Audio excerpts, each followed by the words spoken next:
Some days you feel good, some days you feel bad. Some days the energy is rising, some days the energy is falling. The wave comes up, the wave goes down. We've talked about this a million times, and no doubt if you're on a spiritual path you know it essentially, but still you're pulled by the movement of the waves, pulled by the incessant emotional movement as the tide rises and the tide falls, as the wave comes up and the wave goes down, because the nature of emotions is that they come and they go. The nature of form itself, the nature of impermanence itself, is that it comes and it goes. And yet most of us are locked in, hardwired as it seems, not actually hardwired. If we were hardwired to our emotional movements, there would be no value, there would be no point in this conversation or any particular transformational conversation. So to realize that they're soft-wired, and soft-wired means that they're pretty much imprinted in us through our formative years in childhood. We're also subject to biorhythmic change. We're also subject, just like the weather is subject to changes. Some of the reasons behind the changes we know, and some of them we don't know. Some of them are mysterious and some of them are pretty straightforward or pretty logically known. So if everything is always in movement, at least on the level of personality or emotion or feeling or thought, all aspects of form, all aspects of our lives in many ways are actually unfixed, and we're constantly in motion. So finding ourselves being dependent on that for any stability is always going to lead us to problems and failure and a sort of merry-go-round, or even worse, roller coaster of being led by the movement of how we feel one day and how we feel the next day.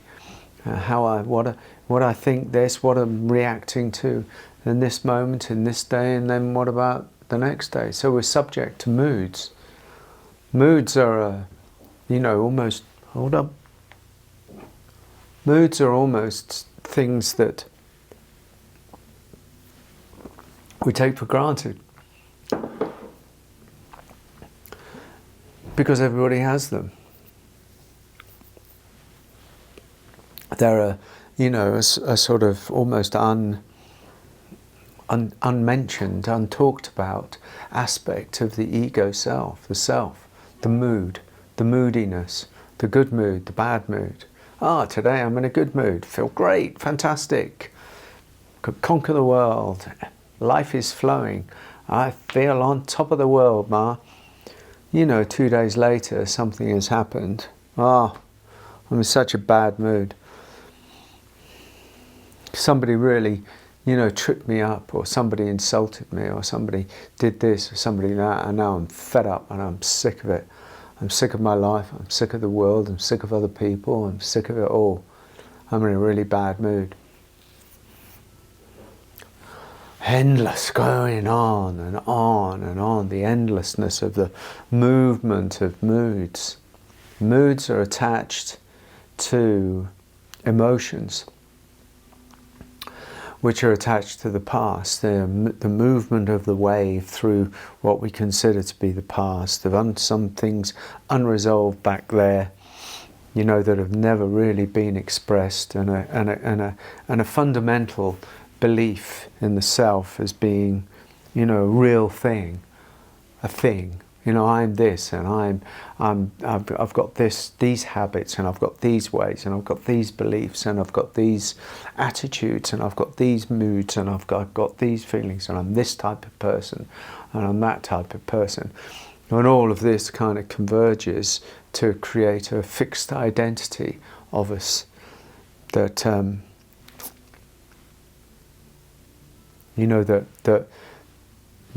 that then goes on to manifest itself in how we live our lives, and certainly how we live in our relationships with all things, significant other, children, parents, friends, work, people. Moods.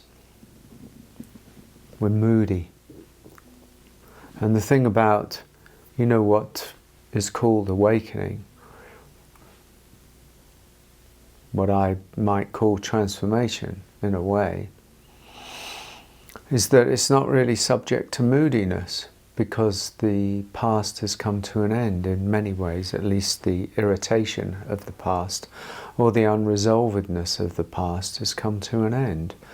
And so when that comes to an end, the emotional suppression has also come to an end. It comes to an end. And so what is left? Is it just the blank slate of an awakened nothingness? No, of course it's not. We're left with a feeling nature. We're feeling creatures, not necessarily emotional creatures, but we're feeling creatures. And we feel our way through life. And feeling is a very pure way of interacting with experience. Feeling is the sensitivity. Feeling is immediate. Feeling is direct. Feeling has no interpretation in it. Feeling has no poor me in it. Feeling has no argument in it. Feeling has no, this shouldn't be happening and it's happening to me, and it makes me either a bad person, an unworthy person, a failure, or else it makes the world into a really hostile place that has it in for me. And none of these are necessarily accurate. They're unresolved emotions. And so by and by, on the path, as we resolve some of that emotional stuff, really by leaving it behind one way or another, not by denying it, not by bypassing it, but by resolving it to the extent that we can, and then we're just left with a much more direct feeling nature, which is a relief, a blessed relief. And so then, as the biorhythmic movement of life happens,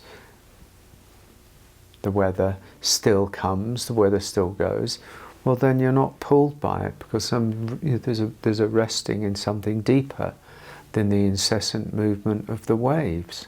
And I go on and on about this, but it is fundamental to not be so glued, not so fixed, locked in to the personality self, or the emotional mind, the emotional body, that sways around and pulls us left, right and centre. So we just end up like led around by thought and emotion. There's no resolution in that. There's no peace in that. There's no equanimity in that. There's no real grace in that. It's like floundering around, trying to fight with the waves, which it just doesn't lead anywhere. To fight with ourselves doesn't actually go anywhere. To try and fix ourselves doesn't really go anywhere, because actually the hidden aspect of fix is to control. And we try and control ourselves, we try and control our environment, and these are all somewhat noble attempts, but they don't ultimately work, because we're more pulled and more drawn towards naturally somehow opening and finding an awareness that is not subject to change, to find that within us, which is not subject to the waves.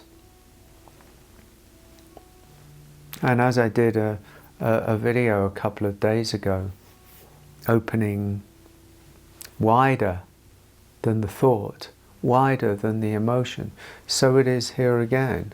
This is the same conversation. When the incessant movement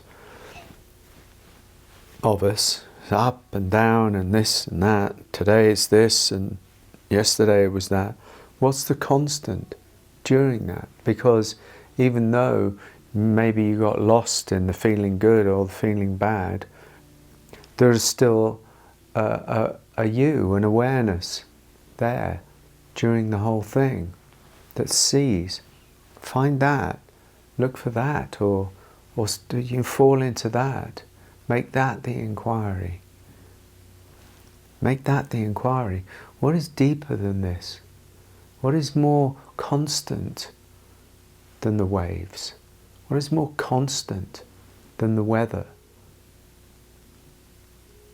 And although in many ways it sounds kind of out of reach or impossible because of the density and stickiness of the human experience, really it's not. It just needs a constant reminder. In many ways that's why I do these, as a constant reminder, a pull back into what is true.